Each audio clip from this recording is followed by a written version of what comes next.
नमस्कार। मैं आपको सुनाने जा रही हूँ सुभद्रा कुमारी चौहान की कहानी रूपा। असमय की घंटी ने सभी को बेचैन सा कर दिया। अभी आधा घंटा भी नहीं हुआ, मेट्रन जेल बंद करके गई है। फिर तुरंत ही वह घंटी कैसे? जेल जीवन से घबराई हुई बहनों ने सोचा शायद उनकी ही रिहाई का फरमान आया हो। जिनके मुलाकाती बहुत दिनों से न आए थे, उन्होंने अंदाज लगाया शायद उनसे कोई मिलने आया है। जिन्हें किसी तरह के सामान की प्रतीक्षा थी, उन्होंने समझा उनका सामान ही आया होगा। मेरी 3 साल की बेटी ममता दौड़ती हुई आई और मेरे गले में लिपटकर बोली, अम्मा उठो, चलो, घंटी बजी है, फाटक खुलेगा, आज तो हम लोग भी छूटने वाले हैं। मैं अच्छी तरह जानती थी कि उसकी आशा कितनी निराधार है, फिर भी उसका मन रखने के लिए उसके साथ फाटक की ओर चल पड़ी। जमादारिन जल्दी जल्दी अपना पल्ला संभालती हुई आई। ताला खोलकर उसने फाटक खोल दिया। असिस्टेंट जेलर के साथ एक 24-25 साल की स्त्री अंदर आई और एक तरफ चुपचाप खड़ी हो गई। उसके साफ कपड़े और गंभीर मुद्रा से बहुत ही बहनों ने अंदाजा लगाया कि यह भी शायद राजबंदनी है। जेलर ने जमादारिन को बुलाया और उसे धीरे धीरे समझाकर चला गया।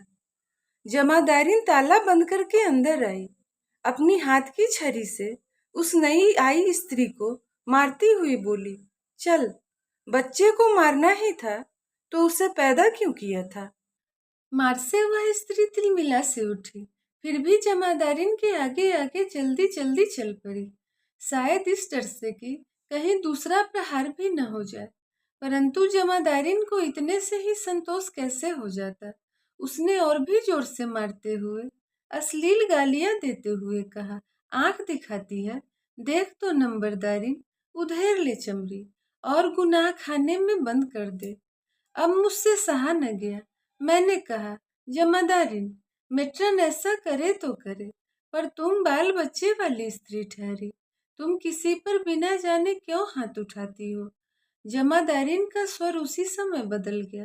उसने मुझे देखा ही न था, नहीं तो शायद इस बेरहमी से न मारती। बोली, आप नहीं जानती बहन जी, यह खूनी औरत है, अपने बच्चे को मार डाला है इसने।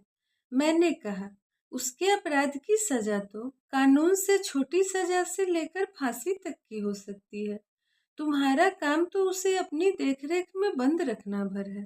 तुम वही करो, सजा का काम देने वालों पर छोड़ दो। वह गुनाह खाने में बंद कर दी गई। सब लोग अपने अपने काम में लग गए, मगर मुझे उस औरत की याद न भूली। मैं उस गुनाह खाने की तरफ गई। लकड़ी का दरवाजा खुला था, वह छड़ के दरवाजे में बंद थी। मैं अंदर आंगन में गई तो देखा वह औरत अभी उसी प्रकार बैठी थी। रोटी और दाल उसने छुई भी न थी। मैंने उससे पूछा, तुमने खाना क्यों नहीं खाया? खाना खा लो। उसने मेरी तरफ देखा, फिर उसकी आंखों में आंसू भर आए। मेरा भी जी भर आया। मैंने कहा, तुम रो मत, वरना मैं भी तुम्हारे साथ रोऊंगी। खाना खा लो, फिर मुझसे बतलाओ कि तुम क्यों पकड़ कर लाई गई हो। सचमुच तुमने? पर विश्वास नहीं होता कि कोई माँ अपने बच्चे को मार सकती है। अब वह फूट पड़ी, रोते रोते बोली, कोई माँ मारे चाहे न मारे, मैं तो अपनी बच्ची को मार डाला है बहन जी, यह बात सच है। कैसे? मैंने आश्चर्य से पूछा। कैसे मारा? क्या बताऊं? और वह फूट फूट कर रोने लगी। मैं उसके पास बड़ी देर तक खड़ी रही, बहुत बार उससे खाने को कहा, पर उसने न तो खाया और न यही बतलाया कि उसने अपने बच्चे को क्यों और कैसे मारा। मैंने सोचा, इसके पास से जाऊं तो शायद यह खाना खा ले और कुछ आराम भी कर ले। मैं अपने ओटे पर आकर लेट गई और वहां कुछ देर तक पड़ी रही। एकाएक फाटक की घंटी बजी और फाटक खुला। मैंने देखा कि दो स्त्रियां रूपा को कहीं लिए जा रही है। पास ही खड़ी हुई कैदिन ने पूछा, रूपा को कहाँ लिए जा रहे हैं ये लोग? वह धीरे धीरे बोली, खूनी औरत है ना, इसलिए फांसी वार्ड में ले जा रहे हैं। रूपा चली गई, पर मुझे उसका रोना, उसकी विषाद भरी आंखें, उसका चेहरा भूलता न था। मन कहता था कि वह हत्यारी नहीं है, पर मेरी आंखों के सामने वह फांसी वार्ड में गई है, हत्या के जुर्म में पकड़ कर आई है। फिर अविश्वास के लिए जगह कहाँ थी। धीरे धीरे मैं रूपा को भूल चली थी। एक दिन अखबार के एक समाचार ने उस याद को ताजा कर दिया। समाचार था, गांव में रूपा नाम की स्त्री अपनी 6 साल की बच्ची को लेकर कुएं में कूद पड़ी। खबर होते ही गांव वाले आ गए और माँ बेटी को कुएं से निकाला। बच्ची तो मर चुकी थी, लेकिन रूपा को कोई हानि न पहुंची थी और वह बच्ची की हत्या करने के अपराध में पकड़कर जबलपुर सेंट्रल जेल में लाई गई। बच्ची को लेकर वह कुएं में क्यों कूदी, इसका कारण अज्ञात है। मैंने अखबार पढ़ा और जान गई कि हत्यारिन रूपा है। मेरे रहते ही 2 महीने बाद एक रोज आजन्म कारावास का दंड लेकर रूपा फिर जेल में आ गई। दयालु मजिस्ट्रेट ने उसे फांसी न देकर आजन्म कारावास की सजा दी थी। रूपा सब स्त्रियों के साथ जेल में काम करती, मगर चेहरे पर विषाद की छाया बनी रहती। एक दिन मैं बीमार पड़ी और वह मेरे पास सेवा शुश्रूषा के लिए भेजी गई। मैं करीब करीब 2 महीने बीमार रही। अस्पताल में मैं अकेली अपनी बच्ची के साथ रहती थी। रूपा दिन रात मेरे पास रहती। मेरी बच्ची को वह बहुत प्यार करने लगी थी। बच्ची भी उसे घर ही भर न छोड़ती थी। आश्चर्य तो यह था कि मेरी बच्ची साफ साफ बोल न पाती थी, फिर भी रूपा उसकी सब बातें समझ लेती। एक दिन किसी ने बच्ची ममता को साफ न बोलने के लिए चिढ़ा दिया और बेचारी उदास होकर सो गई। इसी चिंता में मुझे नींद न आ रही थी। जेल में एक बच्चा और था। उसे जेलवासिनी बहनें बहुत प्यार से रखती, उसके साथ खेलती, बातें करती। पर ममता साफ न बोल पाती थी, इसलिए उससे कोई बात न करता, उसे प्यार न करता।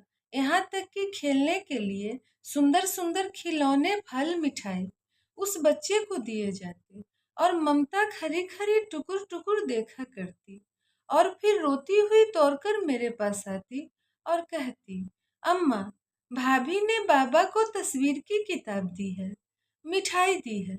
अम्मा, मुझे भी तस्वीर की किताब मंगा दो। जेल में वे चीजें मैं कैसे उसी समय मंगा कर दे सकती थी।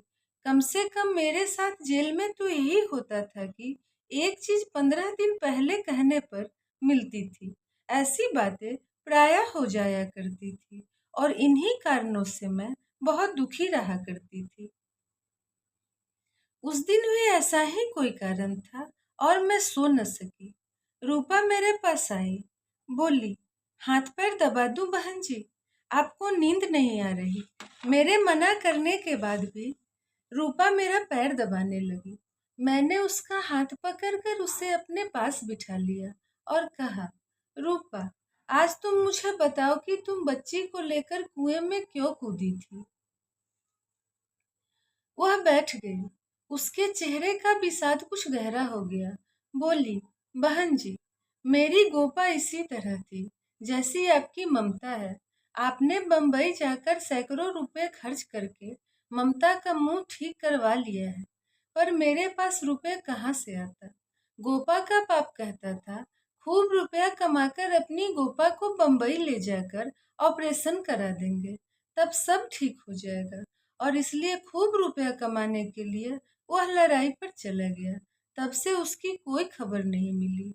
इधर मैं अकेली और जरा सी गोपा, जहाँ मेहनत मजूरी को जाती, वहीं बच्चे और कभी बड़े लोग तक गोपा को साफ न बोलने पर चिढ़ाया करते। लड़की दिन भर चिढ़ती, रोती रहती, मैं उसका मुंह पकड़ती। बिना मेहनत मजूरी के काम न चलता और जहाँ जाती वही यह बात होती। जिस दिन मैं कुएं में कूदी थी, उसके एक दिन पहले मैं एक जगह मजूरी के लिए गई थी। ऊपर मैं कुछ काम कर रही थी और वहीं जीने पर गोपा एक लकड़ी लेकर बैठी थी। नीचे मोहल्ले भर के 10-12 लड़के लड़कियां उसे चिढ़ा रहे थे। वह कभी इसे कभी उसे मारने दौड़ती, पर वे थे 10-12 और गोपा अकेली। मैंने देखा, मुझे बड़ा क्रोध आ गया। गोपा को मैंने गोद में उठा लिया और पास ही जो लड़का उसकी चोटी खींच रहा था उसे हल्के से पीठ पर मार दिया। बस फिर इसी बात को लेकर उन लोगों से बहस हो गई। अब मुझे काम भी न मिलता, पैसों की तंगी हो गई। इधर बच्चे गोपा को और ज्यादा चिढ़ाकर तंग करने लगे। सोचा, अभी छोटी है, समझती कम है, जब बड़ी होगी तब गोपा को कितना बुरा लगेगा। मेरी गोपा दुखी हो जाया करेगी और कहीं मैं मर गई तो। फिर बहन जी, मेरे मरने के बाद गोपा की जो दुर्दशा होगी उसे सोचकर मैं पागल हो गई और उस दुर्दशा तक गोपा न पहुंच सके, इसलिए आगे वह कुछ कह न सकी। पास ही पड़ी हुई ममता को मैंने और पास खींचकर छाती से लगा लिया। मेरी छाया मुझसे बात कर रही थी। खत्म हुई कहानी। रूपा। धन्यवाद।